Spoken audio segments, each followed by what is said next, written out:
Level 1, the Archivist. You learn early on that the line between curiosity and compulsion is invisible until you cross it. It begins not with a weapon, but with a notebook. A small wire-bound pad that smells faintly of damp cardboard and cheap graphite. You sit in your sedan, the engine idling with a rhythmic rumble that vibrates through your tailbone, waiting exactly 42 minutes for the lights to go out in the corner house. The dashboard clock glows a sterile green, illuminating the condensation on the windshield. The temperature outside is 45 degrees, but your palms are sweating, leaving greasy smudges on the steering wheel. You are not a monster yet. You are an archivist. You note the exact time the neighbor dog barks, the precise angle of the shadow, the heavy metallic clank of the deadbolt sliding into place. The air inside the cabin is stale, thick with the scent of day-old black coffee and your own escalating adrenaline. They have no idea you are there. That is the true intoxication. Not violence, but the absolute, silent power of asymmetrical awareness. You breathe in, holding it for 7 seconds, feeling the terrifying, beautiful realization that their routine belongs to you now. Level 2, the Trespasser. Observation metastasizes into an unbearable itch, a physical pressure behind your eyes that only trespassing can relieve. You choose a Tuesday at 3 in the morning. The air is heavy with the scent of wet asphalt and blooming jasmine. You slip through the unlocked back window, your rubber-soled shoes making zero sound against the linoleum. The silence of the house is deafening, punctuated only by the low hum of the refrigerator. You navigate the dark hallway by memory, counting 15 steps from the kitchen to the bedroom door. You stand at the threshold, your heart hammering against your ribs, beating 110 times a minute. You smell their life, a mix of lavender fabric softener, stale garlic, and the warm musk of human sleep. You do not touch them. You merely stand inches away, listening to the shallow, rhythmic exhales. You pocket a single trinket, a cheap plastic comb, as proof of dominion. The rush is intoxicating, a chemical burn of pure dominance coursing through your veins. You slip back out into the cool night, fundamentally changed. The boundary of the front door no longer exists. Their private sanctuary is simply an extension of your own shadow. Level 3, the Catalyst. The fantasy eventually rots, demanding physical manifestation. The first time is never like the cinema. It is an agonizingly clumsy, slippery, and unglamorous ordeal. You wait in the alley behind the diner, the rusted dumpster radiating the stench of rotting cabbage and stale beer. When the target approaches, your grip on the heavy iron pipe slips due to the cold sweat in your leather gloves. The initial strike is dull, a sickening thud echoing off the brick walls. They do not fall quietly. There is gasping, a high-pitched, wet rattling sound that claws at your eardrums, and an overwhelming smell of copper mixed with the sharp tang of sudden, involuntary urination. Your pulse roars, reaching 160 beats per minute. You strike 3 more times, mechanical repetition taking over as the body goes limp. It takes exactly 4 minutes for the life to fully evacuate, an eternity of twitching muscles and expanding blood pools. You stand there, panting, the metallic taste of adrenaline thick on your tongue. There is no profound revelation, only a stark realization of how fragile the human machine is. You wipe the pipe, wrap it in plastic, and vanish. Level 4, the Architect. Chaos is replaced by a rigorous, almost religious methodology. The clumsiness of the alleyway disgusts you now. You demand control. Your basement becomes a sterile laboratory, temperature maintained at a cool 62 degrees to inhibit bacterial growth. You purchase heavy-duty polyethylene tarps, industrial zip ties, and exactly 12 gallons of concentrated bleach. The scent of chlorine becomes your permanent cologne, stinging your nostrils and burning your cuticles. You learn anatomy not out of curiosity, but out of logistical necessity.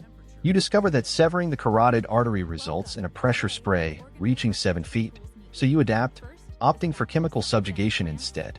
A precise dosage of 40 milligrams of a veterinary sedative ensures compliance without the mess. The kill becomes secondary. The true art is in the pristine nature of the disposal. You log the disintegration rates of tissue submerged in sodium hydroxide, noting the pale foam bubbling on the surface. You listen to piano sonatas, the mathematical precision of the notes mirroring your actions. You are no longer a participant in violence, you are the administrator of erasure.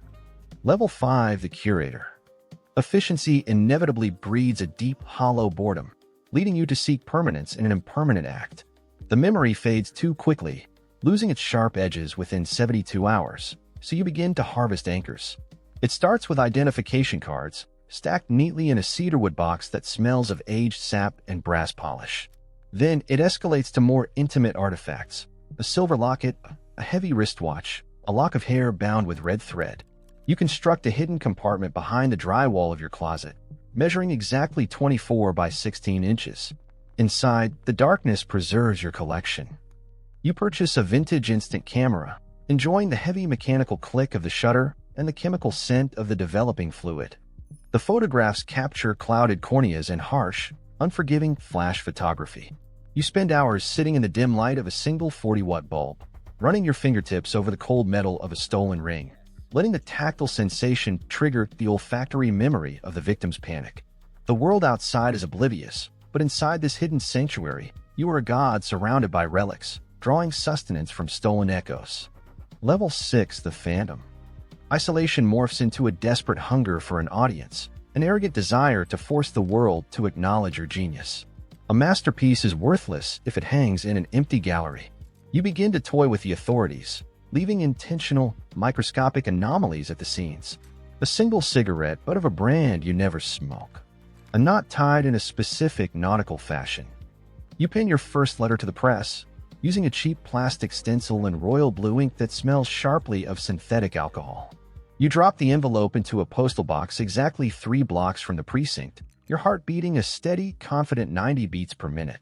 You watch the evening news with a glass of single malt whiskey, the ice clinking softly against the crystal as the anchor mispronounces your new moniker. The adrenaline is different now. It is not the raw panic of the act, but the refined, intoxicating nectar of public terror. You visit the coffee shop across from the station, smelling the bitter roast and listening to the frustrated sighs of detectives. You are hiding in plain sight, a wolf wearing a tailored suit, entirely addicted to the spectacular game of cat and mouse. Level 7, the Leviathan. The game loses its novelty when the opponent proves woefully incompetent. You have surpassed 30 victims, and the city exists in a state of perpetual paranoia. The streets empty after dusk. The hardware stores sell out of iron deadbolts. You walk through the supermarket, the fluorescent lights buzzing overhead, observing the terrified glances of the populace. You smell their collective fear. It has an acidic, metallic tang, like old copper pennies on your tongue. The process of the hunt has become as mundane as purchasing groceries. You operate with a chilling, frictionless efficiency. You possess 12 burner phones, 3 leased vehicles under fabricated identities, and an encyclopedic knowledge of the city's blind spots.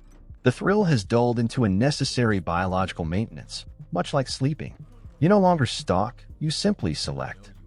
You bring a victim to your secondary location, a soundproofed shipping container buried under 3 feet of gravel. The temperature is a constant 58 degrees.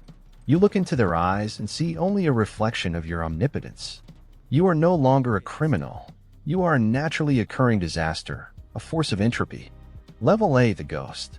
Omnipotence is an illusion that inevitably crumbles under the weight of microscopic statistical errors. It is never the brilliant detective who catches you. It is a burnout taillight, a dropped parking receipt, a single fiber of blue synthetic carpet. The paranoia sets in like a slow-acting venom, turning the world into a landscape of surveillance. The sound of a helicopter passing overhead at 2 in the morning makes your chest constrict, your heart rate spiking to 130. The smell of bleach now brings nausea instead of comfort. You sit in the living room, blinds drawn tight, surrounded by the heavy, suffocating silence of your own making. The temperature is 70 degrees, but you shiver uncontrollably. You stare at the door, knowing eventually the wood will splinter inward. You have become a prisoner of your perfectionism. The artifacts in your compartment no longer whisper of power. They scream of liability. You pour a glass of water. It slips from your sweaty grip, shattering on the hardwood. You do not clean it up. You just sit, listening to the distant rising wail of sirens, understanding that the ultimate victim of your grand design was always yourself.